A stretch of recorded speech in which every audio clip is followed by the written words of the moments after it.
Welcome to today's episode of the Mindset Mentor Podcast. I'm your host, Rob Dial. Today, we're going to be talking about how to love yourself more. Oh, doesn't that sound great? Now, that sounds corny and weird and, I'm going to love myself more, but really it's quite simple more than anything else. I'm going to talk about how to love yourself more, but I'm also going to talk about why people don't love themselves. And this is a thing that I've gone really deep into looking at. And why wouldn't someone love themselves in the first place? And so really what it comes down to is wanting to love yourself more is not really about loving yourself. What it comes down to is accepting yourself, because love is basically present when you decide to accept yourself. When you stop hating yourself and you stop not accepting yourself, love just happens to be there. It's not really about love. It's really about the acceptance. The barrier to self-love is self-acceptance.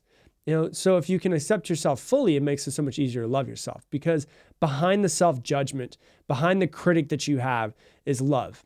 And the doorway to go through there is by accepting yourself. You don't see a baby or a child that's a toddler and they have self-love issues, right? I've never seen a 2-year-old or a baby that just has I'm dealing with self-love issues, which means somehow it's learned somewhere in their life. So if you were if you have self-love issues or you have an inner critic or you're really hard on yourself, that was learned. That was not something that you were born with. And so why is it so hard to accept ourselves? Really, because we've been socialized, right? There's many different ways that we're socialized. I like to call it, if you've been listening to podcasts long enough, domesticated. The same way that you have like a domesticated cat, we are domesticated people. We're basically domesticated children that are a little bit older is what we are right now, right?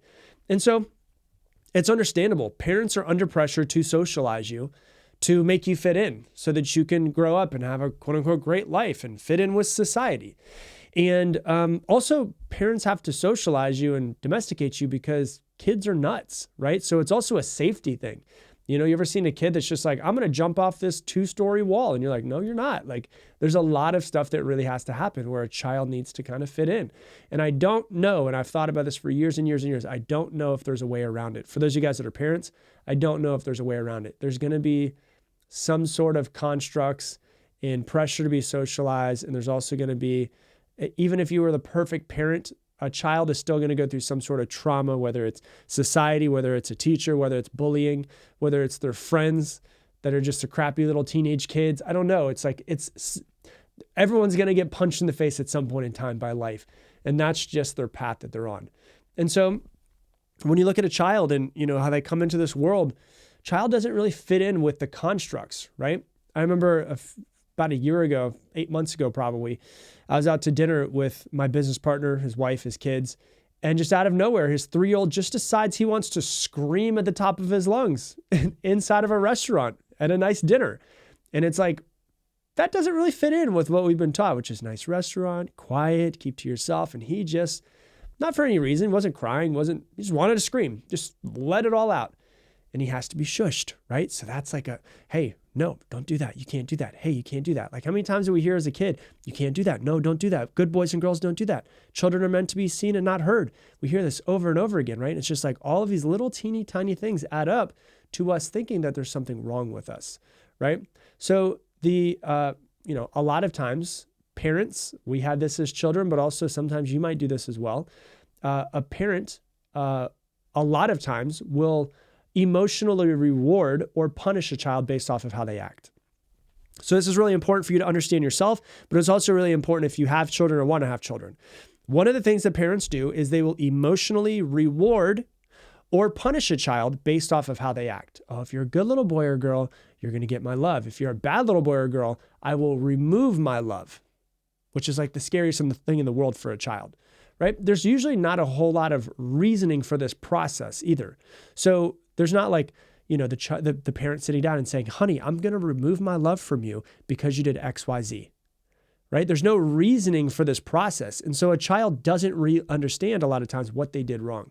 The amount of times, and this is, just a byproduct of what I do and the profession that I'm in, I hear a lot of stories from people who talk about, their parents, they did something wrong.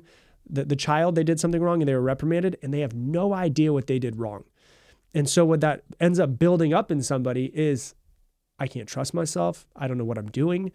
I have no idea what's going on. It makes it really hard to be able to trust themselves, accept themselves, love themselves later on down the road. So a lot of times parents will use an emotional reward or punishment based off of how the child acts. If you're good, I'm going to give you my love. If you're bad, I'm going to remove it. And there's no reasoning for this process. Child doesn't understand really what's going on. And realize what they really realize more than anything else, as a child will realize, is that they a lot of times are their truest self. They'll scream when they want to, they'll run, they'll be loud, they'll throw tantrums, all of this stuff. And at some point in time, this kind of happens, I think, for everybody, a child realizes that certain ways that is natural to them, like they are in their natural state, is not acceptable. So think about this for a second. We learn that our natural state, screaming, running around, having fun, laughing, we learn 2 years old, 3 years old, 4 years old, that is not acceptable. And so what happens is we start to break trust with ourselves. We can't trust ourselves. Oh my gosh, my parents are telling me that this is wrong. Well, they're adults, they're older, they must know better than I am, so there must be something wrong with me. And we start to think there must be something wrong with me. There must be something wrong with me. And the average child is reprimanded 8 times more than they're praised. Think about this for a second. Parents, think about this. The average child is reprimanded 8 times more than they're praised. And so a child is not consciously thinking this, but subconsciously it's going in their mind. They're thinking, I'm not good enough the way I am. The way I am, my mom does not love me. The way I am, my father doesn't love me. There must be something wrong with me, because they're reprimanded 8 times more than they're praised. And naturally, when somebody reprimands their child, the child feels like the love is being taken from them, which is emotionally the worst thing that can happen to a child. So 8 times more, child thinks they don't know, I don't know what I'm doing. I'm not smart enough. My mom doesn't love me. I can't trust myself. These are all subconscious thoughts. These are not just conscious thoughts coming into their head. 8 times more, they're thinking that they can't trust themselves. They're not good. They're not a good little boy the way that they are, versus I'm loved, I'm accepted. And so the child, what do? Subconsciously, they realize they have to change themselves. They have to let go of certain aspects of themselves based on what their parents tell them, the way that they see their parents, them fitting in with their parents, the way that they see they were supposed to fit in with society, the way that they interact with their brothers and sisters, what teachers tell them to do and say. And so a child, in order to fit in this society that we live in, has to change itself. And in the changing of itself, they think there's something wrong with them, which is why so many people have problems with self-love. All a child cares about, I'm going to make it as simple as possible. I've done a lot of early childhood development research, all of this stuff, is does my mom love me? Does my dad love me? That's it. And it's going through their subconscious all the time. If you're the type of person who reprimands your child by basically removing love from them, guarantee you it's going to come down the road, later on down the road, where they're not going to love themselves, right? So if you're the person who's also thinking to yourself, man, my parents were like this. My parents removed love from me. My parents reprimanded me a lot. My parents said, shut up. Kids are supposed to be seen, not heard. If you're thinking to yourself, oh man, I heard this when I was younger, and now you're struggling with self-love issues and you're struggling to accept yourself, that's the reason why. Is because we have basically, it's been ingrained in us accidentally. Nobody did this on purpose. It's not like anybody is an asshole and trying to do this to children on purpose. It's just kind of the way that things work in society and the way that children are raised, is we think to ourselves, I'm not good enough.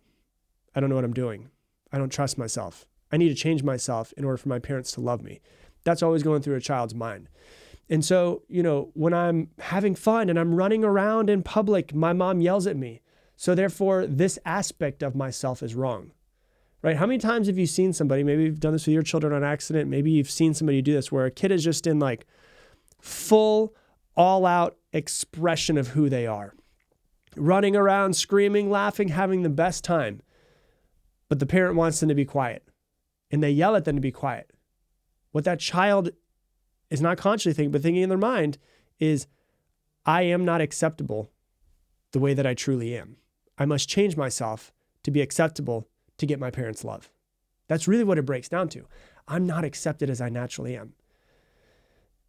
If I am acting, the way I'm acting is not right, therefore I must be wrong. And so we learn at a very young age the socialization process, that we're not good enough as we are, and we must be a certain way in order to get our parents' love, in order to get society's love, in order to fit in order to be quiet. And if that certain way is not me, the result is I feel unworthiness because of socialization. And so your personality is built, this is really important for people to kind of really get in. Your personality, a lot of times, and obviously I'm overgeneralizing, but from what I've seen of a lot of people, not every single person's this way, but a lot of people, your personality is built on repressing who you truly are. Think about that one for a second. Your personality has been built upon repressing who you truly are. Somehow I am bad, and I need to look to my parents to see if I'm right, to see if I have their validation. I need my parents' validation. And when we get older, we're always seeking our parents' validation, right? Do you love me? Do you love me? If I get good grades, if I'm number one and beat everybody else up, if I'm, beat everybody, not beat everybody else up, beat every other child in grades, if I, look good enough in front of the class, if I end up winning the spelling bee, if I am the best in baseball, and we start thinking to ourselves, this is the way that we have to get our parents' love. This way I have to get society's love. And then, as you get older, it's like, do I look sexy enough? And then did I get enough likes on Instagram? If I make a lot of money, people will you, if I make a lot of money, will you finally accept me? Will you love me because I can't love myself? Will you accept me for who I am because I can't fully accept myself? And we're trying to do or become something that we feel will get us accepted. And so the issue is that we can validate ourselves based off of who we are and not need anybody else's approval. So really what it comes down to is when people are like, I struggle with self-love, I'm like, you don't actually struggle with self-love. You struggle to accept who you truly are because at some point in time, you learned who you truly are is not acceptable. And so what it comes back to is you need to learn how to accept yourself. It's not our looks, our money, our cars, our jobs, our bodies, or social media followings. It's not. Never will be, right? And so what you're trying to do is you're trying to get other people's approval of yourself so that you can finally approve yourself. But you can't look to other people to approve you in order for you to finally approve yourself. You just have to appreciate who you currently are. If you're short, if you're fat, if you're skinny, if you're broke as hell, whatever it is, you have to learn to accept yourself first before you make any changes. Acceptance first, no judging. You look at yourself in the mirror and you're like, yeah, yep, okay. Yeah, you're a little bit chunky. You're a little bit short. We can work with this. But I know the soul that's behind there, and I appreciate you for who you are. It's just like you don't go into a forest and see a bunch of trees and you're like, oh, that one's fat. Oh, that one's tall. That one's skinny. That one's got broken branches. Ew. You don't judge trees, but we judge ourselves and then we judge others. This one's better. This one's worse. This one's better. This one's worse. And we do that out of our own insecurities. Is because the reason why we judge other people is because it is an insecurity that we have because we don't fully accept ourselves. And so sometimes when we look at someone and we have to judge them, the reason why we're judging them is so that we can feel like we're above them. Like if we push them down, then I'm above them. Really what it comes down to, there's no one that you're competing with, right? Allow yourself to be a human being. Flaws, everything, and then learn to accept who you are. Not by achieving, not by buying things, not by the makeup, not by the fucking Instagram filter that you're using. Learn to accept yourself behind all of that stuff. Rediscover yourself. Rediscover your inner child. Like, what do you love to do? Do more of that. Like, one of the things I think that people should do as you become an adult is start to rediscover who you were as a child. You've been socialized. You've been told to go on this path, and you've been on this path for a while. And let's be real, this path that we go on in life can be really freaking stressful and struggling. And it's like trying to fit a round peg into a square hole. Right? Like what if, okay, yeah, you've made a little bit of money, you've had some success, maybe you've got a little bit of, cushion and money right now. Who were you as a child? What did you love to do? Can you go back and rediscover that? Can you just find what it was that you used to love to do? What would that look like for you? What would it look like for you to decide to start to go back, See what that little child loved, start doing it more, and start accepting yourself. Because really what it comes down to is no matter how crazy you are, no matter how ugly you are, no matter how fat you are, no matter how twisted and demented your comedic style is, you have to just learn to accept yourself. Because love is this thing that is omnipresent when you just decide to get out of your own way. The thing that's keeping you from self-love is that you're just not accepting yourself. When you start to accept yourself and you accept all the flaws, everything, love is just the thing that is there. There's nothing that you need to do. There's nothing that you need to prove. There's nothing you need to be changed in order to be loved. You just have to learn to accept yourself more, and you'll find it much quicker. So that's what I got for you for today's episode. If you love this episode, please share it on your Instagram stories and tag me in it, Rob Dial Jr., ROBDIALJR. There's people out there who follow you, never heard of this podcast before. So if you would share it, they might be able to find it. They might be able to listen to it, and it might change their life as well. So if you do that, I would greatly appreciate it. And with that, I'm going to leave the same way I leave you every single episode. Make it your mission to make somebody else's day better. I appreciate you, and I hope that you have an amazing day.